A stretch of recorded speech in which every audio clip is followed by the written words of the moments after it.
How's it going, everybody? Today, the plan for this video on the RebelLUG YouTube channel is to take this Ford Mustang, set number 10265, and build it, and then we're gonna try motorizing it. So I've got the set here, and then I've also got these power function pieces. So I've got the battery pack, I've got some motors, I've got the little remote control receiver, the controller, and I've also got some lights, which I'm also gonna try incorporating into the front. So the idea here is that once the set is built, I will take all of these different pieces, integrate them into the vehicle, and then try and get this thing working. So with all that said, the first step is going to be building the vehicle. And kind of while I'm building it, I'm going to go through, and if I see anything that looks like it's going to help out along the way, I will point that out. So let's jump into the build.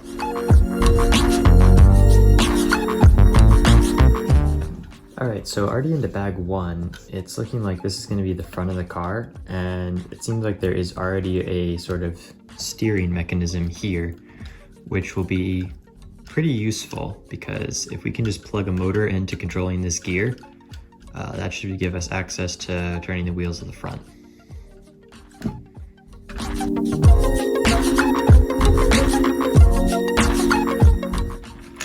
So as I'm building this, I realized there's actually a pretty cool little function that's in this set. I don't know if you've seen it before, but if you rotate this, it actually will raise this. And I'm assuming that this is where the wheels are going to be. I don't think we're going to be able to motorize this, but it's kind of a cool little feature that I didn't know was built into the set.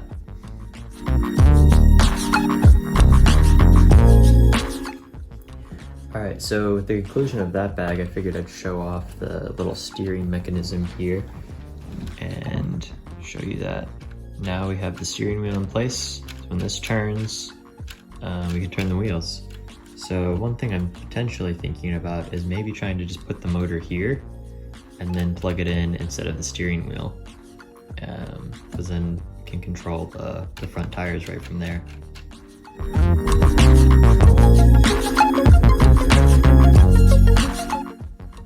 So just finished this little build. It's actually pretty neat. Pretty sure this is going to be the door. And if you look at it, it doesn't open quite on this normal hinge. It actually uses a few of these hinge pieces in order to get a pretty interesting opening and then sit flush on this side. I thought that was pretty neat.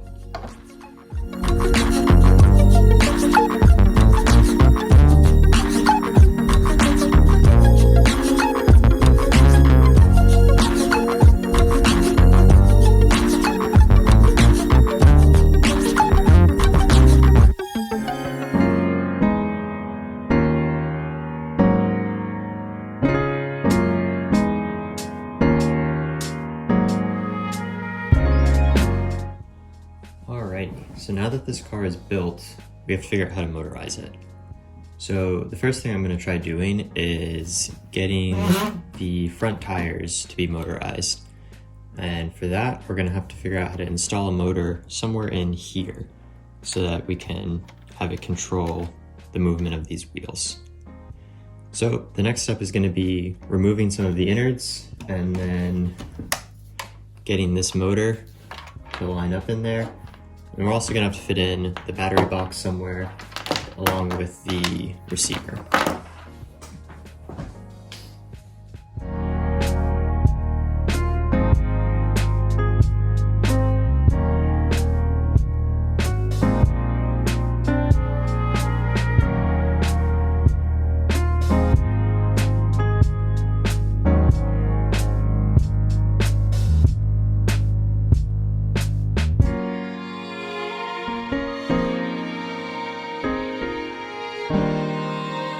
All right, so what I've done at this point, if you look, is I've just taken the steering wheel out and then I've got it so that this axle is free and this still controls the wheels.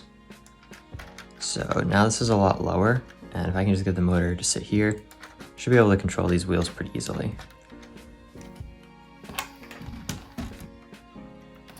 But I think what I'm gonna need to do is actually use a bit of a shorter axle because this is gonna stick out pretty far and I'd much rather the motor sit closer to the front here.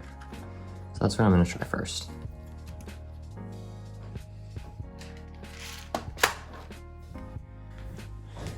All right, so I've got 3 different size axles that I'll try. This is a 5-length axle, 4, and 3. I think the current one that's in there is probably 7. Nope, this is probably longer than that. So probably a 5 is what I'll try first. And also what I'm gonna do is replace this piece here. Since we don't really need it to be able to go at a 45-degree angle, I'm gonna replace this one with just the regular connector so it's a bit sturdier. All right, so we'll replace that with this and try the 5-long axle.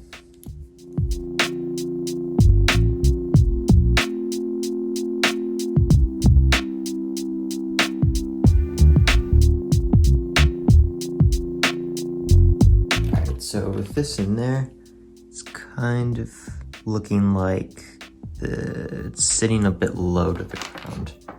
So if we look at how the motor is here, it sits a little bit higher, so I'm gonna quickly make something to test the height that this needs to sit at.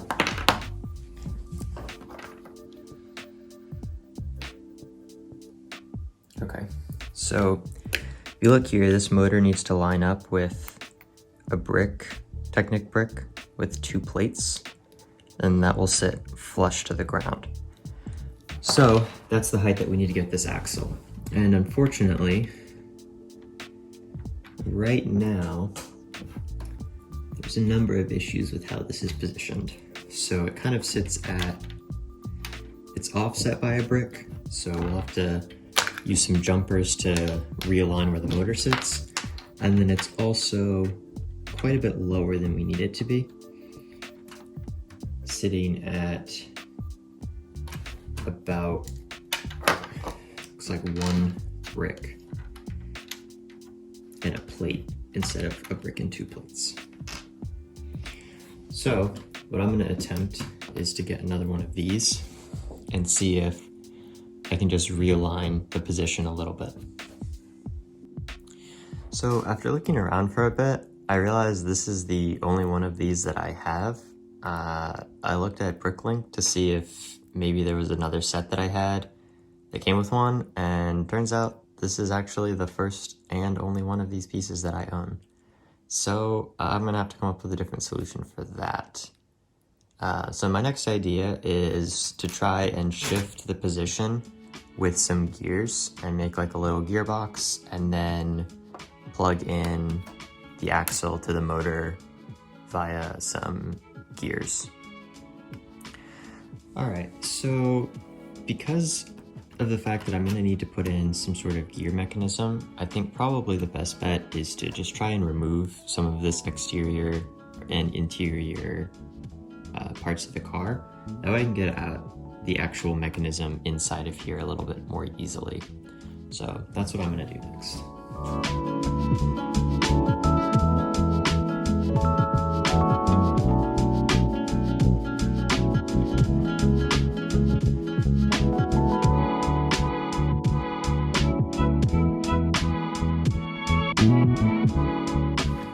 All right, so now we're to the point where we have a lot more space to work with. We can try to build off of this side of the gear. We can try to work off of this again, but at least we have this area a lot more open, and so this should be a little bit easier to work with now.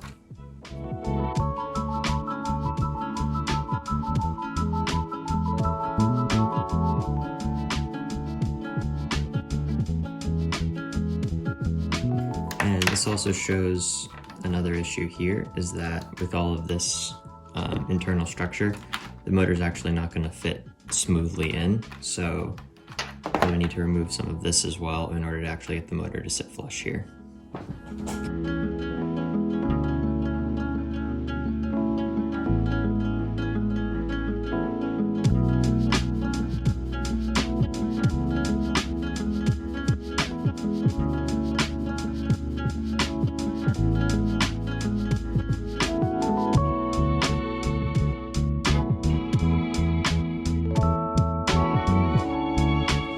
So now the good thing is this motor will actually sit right up in here.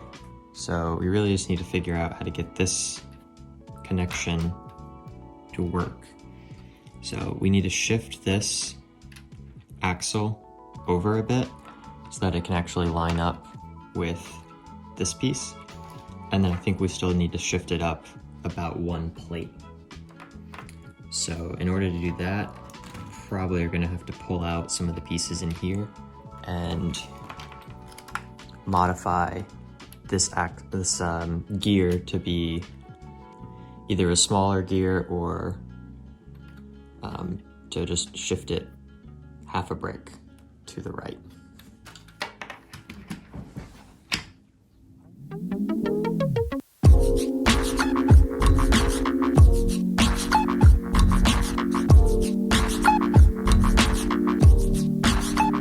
So I'm gonna swap this piece out for this one.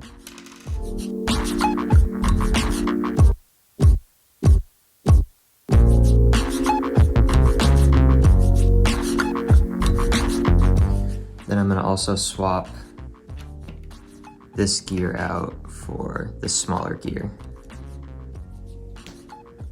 And this should give us that shift that we need on the motor.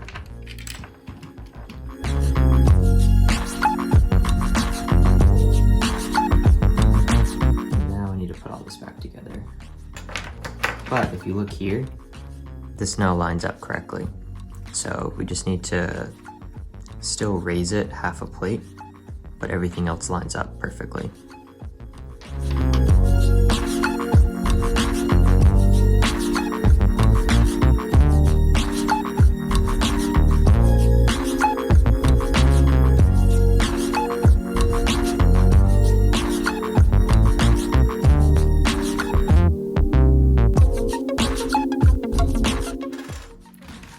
Before I put any more of this back together, I'm going to try to solve this problem.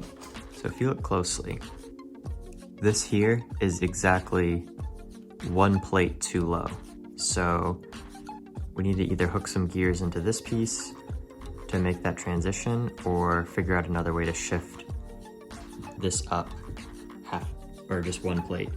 If I had 2 of these, it would be really easy because then we could just shift the motor back and connect these 2 together. And that would provide that transition we need, but unfortunately, since I don't, we're gonna have to come up with another solution. So rather than keep messing with the actual car itself, I decided to make this little model of the problem that we're trying to solve.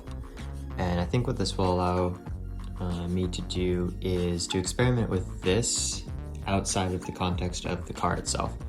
So this is exactly how much space I have, and I can even add the gears in. And the reason I'm doing it like this is so that I don't design something that we can't then apply. And this height here between these bricks is something that can be adjustable. It's just gonna require more modification to the car. But I think with what we have here should be enough to work with. And if we can get this axle to turn an axle on this side, then we've solved the challenge. All right, so after doing a little bit of experimenting, I came up with this design here. This does take care of that half plate offset that I was talking about earlier. So if you notice this one here, or I guess it's a full plate. This one here is a plate lower than this one. And pretty much just the way that was solved is I added this gear onto the edge of here. And then I added this little bevel gear here. And then this is where the motor will attach. So if you pull the motor out, this should just connect in like this, right? And then we hook that. Let me turn this on. So that controls that perfectly and takes care of all those little offsets that we needed. So now the only thing is to integrate this into the current build. The only issue right now is that with this setup, if you notice on this gear, is that this needs to be one plate lower. So if we look at the car where that 1x2 white brick is, we're gonna have to file down this piece and this piece by a full plate. And then the rest of the setup should fit. And we can just double check that by adding one additional plate to under here, and see, if we look at it, this gear will still move with a plate there. All right, so that's the next step.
All right, so now we have that little mechanism set up. So the next step is going to be testing to see if it actually works.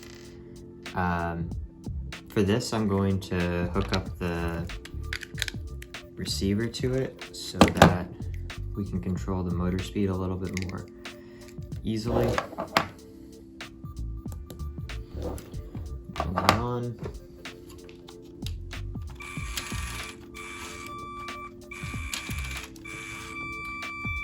So looks like it's kind of working.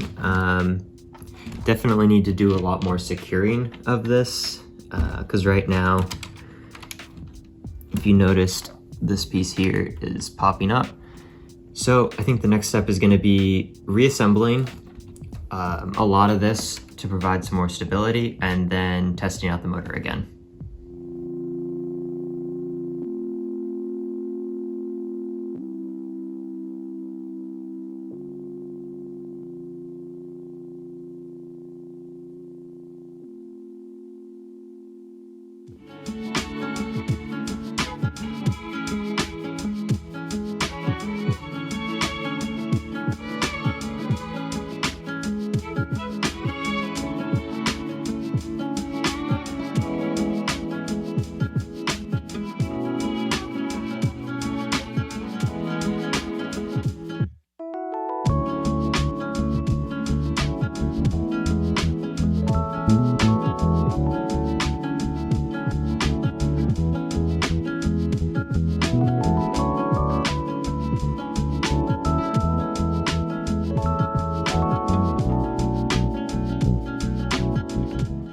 Before we get too much further, I am going to test out the motor again. This big block here should keep it more secure because it does attach over that Hopefully it's not blocking any of the gears, but it didn't look like it was. Yeah, so now if we look, we can control the front tires. So the only thing that might be an issue with this is that there's not really anything stopping the tires from spinning once they reach their maximum other than just friction. So they're kind of gonna get locked, which will put stress on the motor. So that's just something to be mindful of. But I guess now I can reassemble the entire front and then we can move on to working on the back.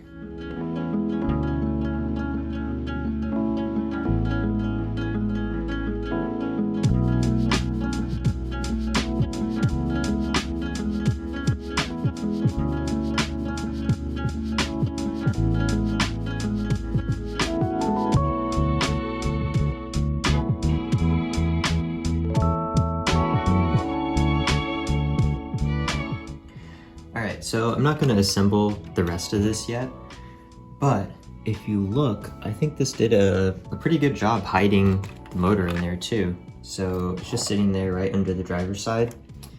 And I'm going to see if I can also just maybe attach the steering wheel. So we do lose the steering wheel functionality, but on the bright side, we're going to be able to use this as a remote control. So I think that's a lot cooler. Alright, well, I think that's going to conclude it for this episode.